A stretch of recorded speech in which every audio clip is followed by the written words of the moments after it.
Thank you so much for joining us as we continue our unique journey into the dangers and consequences that arise when family unity begins to deteriorate. We delve deeper into the tumultuous journey of the Brown family as featured on the TV show Sister Wives. So please, get comfortable and let us direct our attention towards the sister wives themselves, starting with Meri. We'll start out by quickly delving into the background of each sister wife, followed by a psychological analysis of specific scenarios or circumstances using analytical psychology. Select scenarios which are chosen for their critical role in understanding the tragic development of the Brown family. With that said, let's dive in.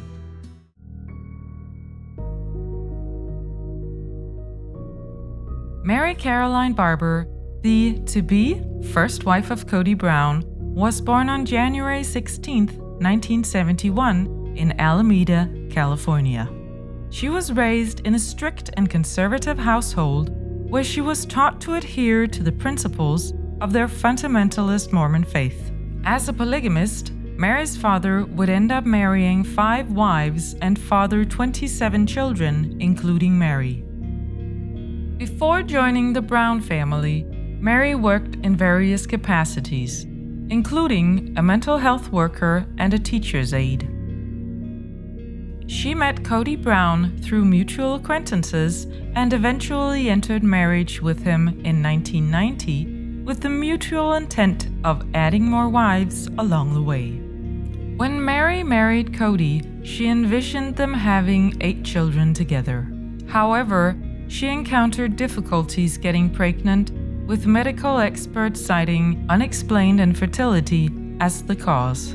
Throughout their marriage, Meri has only experienced 2 pregnancies. One in 1994, resulting in the birth of Mariah Leanne, now Leon, and another around 2007, which ended in a miscarriage.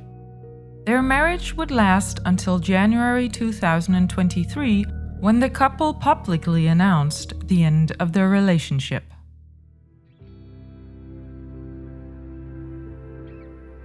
In a family of such size as Meri's, individuality is often suppressed during upbringing, with limited space for each member to express their unique identity.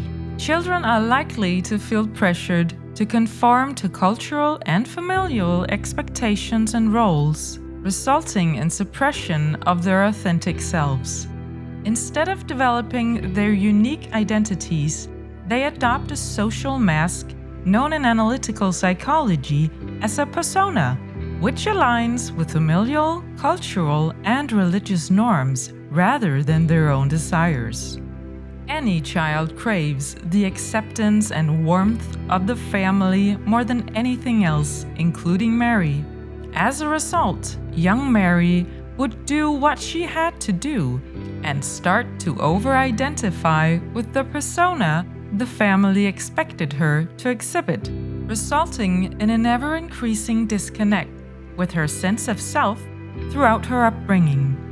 And when failed to do so, she would experience the consequences of her unwanted behavior. Consequently, she would learn to prioritize meeting external expectations over honoring her innermost desires and values, which, deep down in her psyche, would result in the development of a great sense of inauthenticity and emptiness.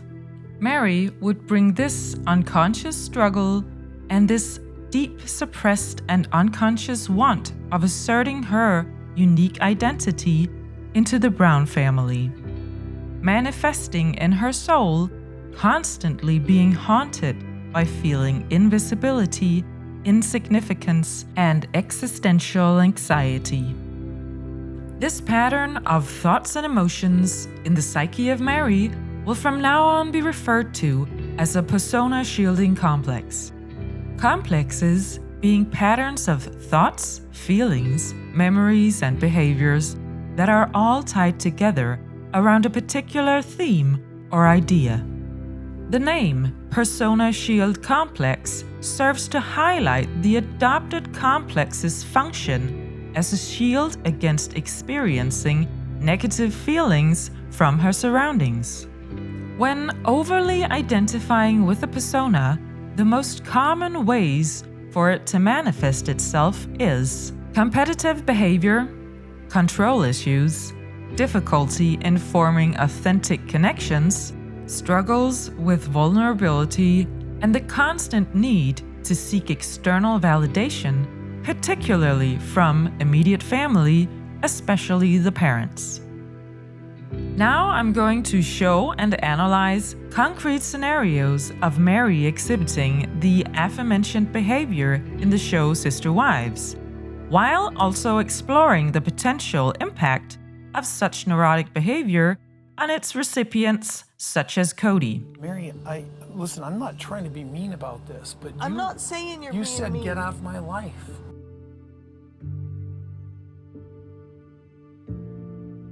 In 2015, Meri fell victim to a catfishing scheme by entering an online relationship with someone she believed to be a man, only to discover that her intimate interest was actually a woman named Jackie Overton, a notorious serial catfisher.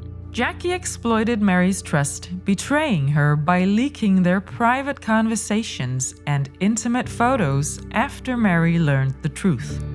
To add insult to injury, Jackie also wrote and published a book titled Almost Married, chronicling her manipulation of Meri. The deception began with Jackie assuming the persona of Sam Cooper, a dashing businessman in his 40s, reaching out to Meri on Twitter. Meri, still grappling with her feelings from her divorce from Cody, a decision solely made to allow Cody's adoption of the pre-marriage children from his fourth wife, Robin. Meri soon found herself ensnared in a web of manipulation as she described how Jackie began planting seeds of doubt in her mind, vilifying her family, especially Cody. Meri would continue to fall deeper into the illusions conjured by Sam, disregarding any signs or warnings of catfishing, including those presented to her from Mariah, her own daughter. After the truth emerged, Meri retreated into a victim narrative, seeking and demanding empathy and understanding from her family. While Cody and her sister wives initially sympathized with her plight, Mariah, angered by her mother's actions, rejected Meri's victimhood.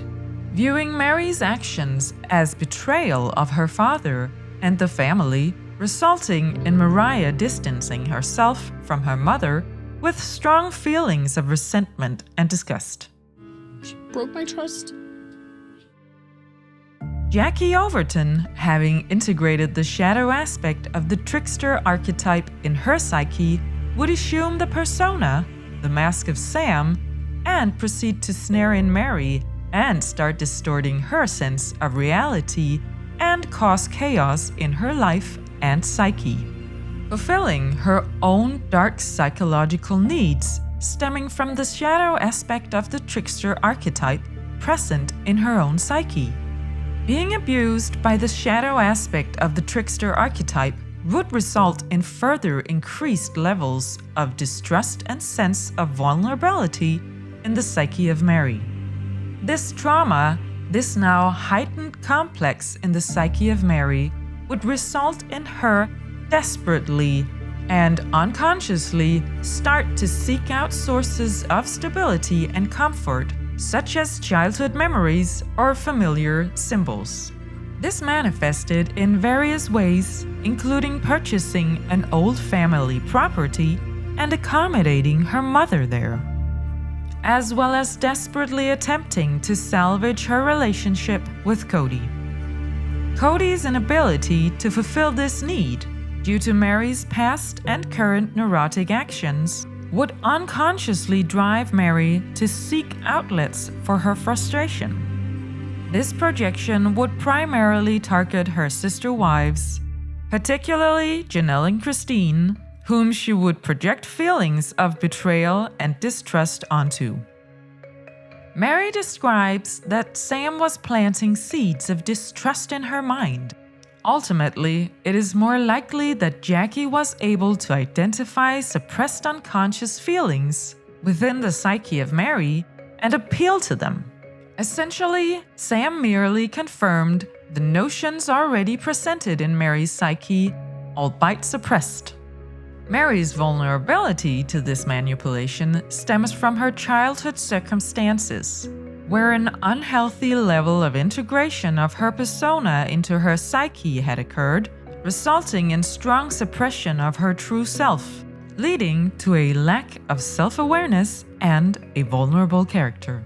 As a result, Meri became an easy target for external manipulation, demonstrated by her full disregard for people's warnings and the most obvious signs of deceit. Meri's response to the catfishing incident shows the presence of an existing deeply integrated victim complex within her psyche. After discovering the truth, Meri adopts a narrative of victimhood, seeking sympathy and understanding from her family, despite potentially being perceived as the perpetrator, with Cody and her daughter, Mariah, assuming the role of the actual victims. That I was somewhat a catalyst in making this happen with Mom. I don't think so.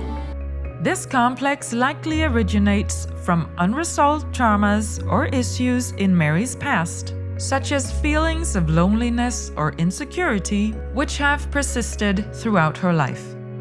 As a result, Meri tends to default to a victimized state in various situations, regardless of their magnitude, as they trigger her victim complex, which keeps her in a cycle of perceived victimhood.